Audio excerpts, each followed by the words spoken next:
Peuple gabonais, toujours moi, votre fils, Minto Minto Célestin, la machine russe, Ingina Biken.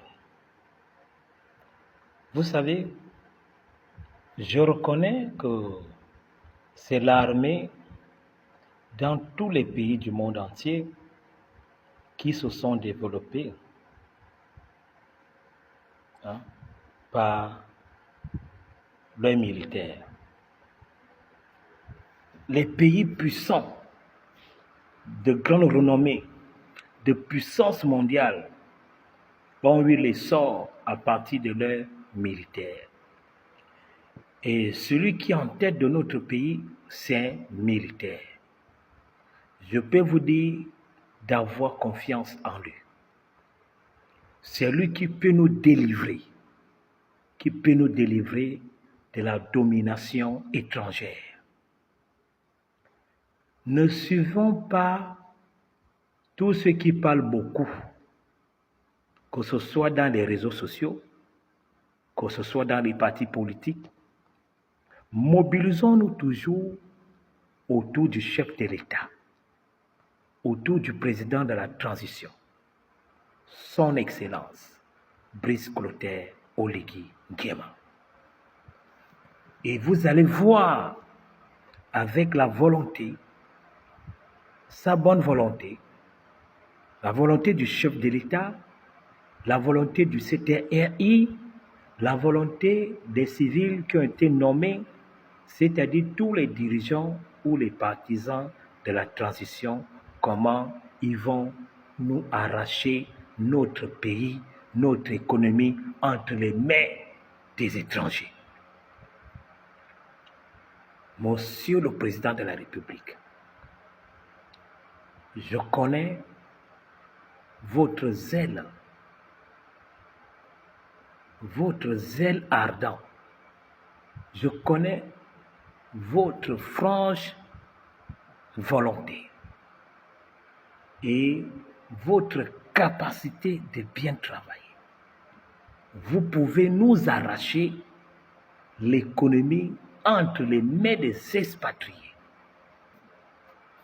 Vous pouvez nous arracher le pays entre les mains des expatriés.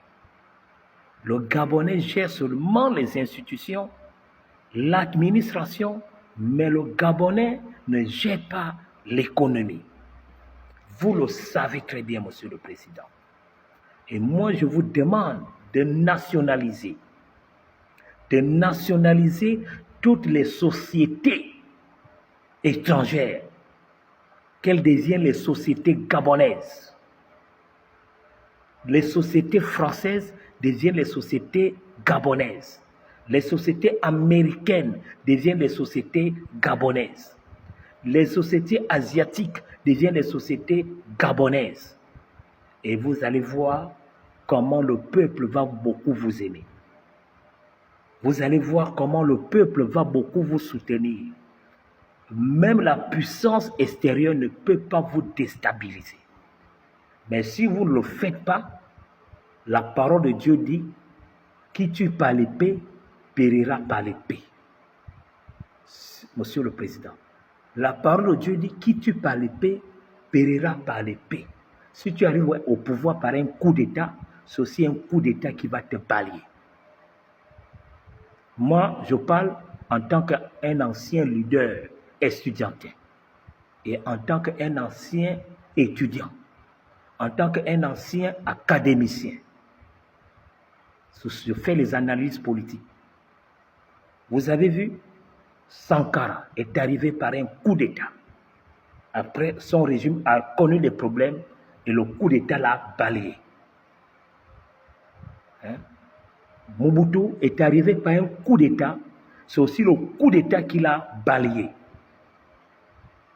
Bokassa est arrivé par un coup d'État, c'est aussi le coup d'État qui l'a balayé. Vous comprenez très bien. Donc c'est pour dire, il faut faire la volonté du peuple. Vous n'êtes pas arrivé au pouvoir pour satisfaire les besoins de tous ceux qui sont les puissants de ce pays. Les puissants de ce pays, c'est-à-dire tous ceux qui ont commencé à voler de l'argent, détourner de l'argent depuis Bongo Père, Bongo Fils, jusqu'à aujourd'hui.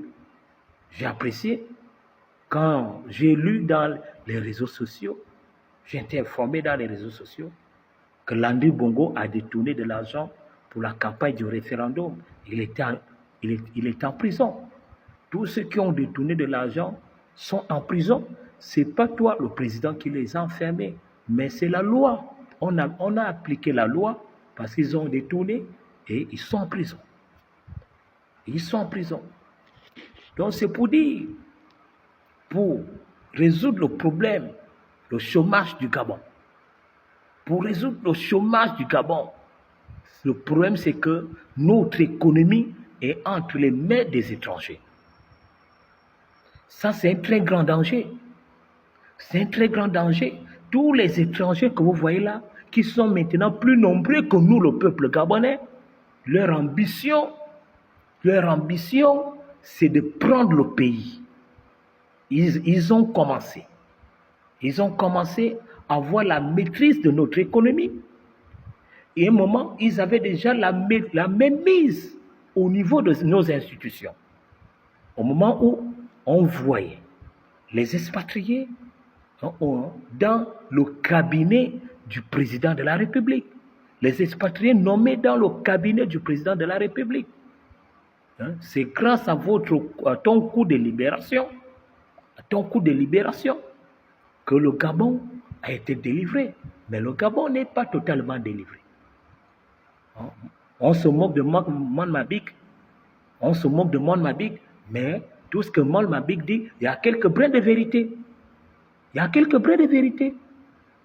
C'est un ancien opposant. Mon Mabik connaît bien la politique. Et c'est un professeur à l'université. C'est un académicien comme M. Ondosa. C'est ça. C'est ça le vrai problème dans notre pays. Le vrai problème dans notre pays, c'est que les expatriés, ce sont eux qui ont le contrôle de l'économie. Par exemple, les vendredis. Les vendredis, quand ils vont à la mosquée, on n'arrive pas à acheter le pain sur le boutiquier. Le boutiquier est fermé. Et il faut aussi savoir une chose, que les prix ne font qu'augmenter. Ces expatriés ne respectent pas nos autorités. Quand les autorités fixent les prix, eux, ils augmentent les prix. Et dans les boutiquiers, tous les articles, les prix ne sont pas affichés.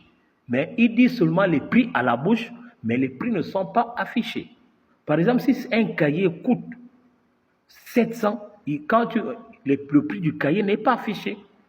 Mais quand tu demandes combien coûte le cahier, ils vont te dire le cahier coûte 1000 francs. Mais quand tu vois les contrôleurs de prix, ils disent au contrôleur de prix que le cahier coûte 700 francs. Donc c'est pour dire à tous ceux qui sont responsables à contrôler les prix dans les boutiques au quartier, dans les magasins.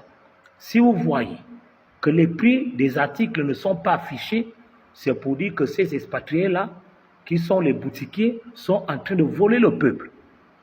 C'est aussi une autre information. C'est pour dire que les expatriés ont la même mise totalement sur notre économie. Et c'est une bombe à retardement. Quand le peuple ne mange pas à sa faim, c'est une bombe à retardement. Voyons, dans d'autres pays, on ne voit pas les expatriés maîtriser leur économie. Au Cameroun, ce n'est pas les expatriés qui maîtrisent leur économie. Ni le Cameroun, ni la Guinée, ni le Congo, ni RDC, ni d'autres pays africains. Les expatriés n'ont pas la même mise de leur économie. Pourquoi le Gabon, Monsieur le Président? Pourquoi le Gabon? Il faut résoudre ce problème. Sinon, ce sera un autre soulèvement plus tard. Il faut résoudre ce problème. Le problème de ces expatriés-là. Il faut résoudre ce problème.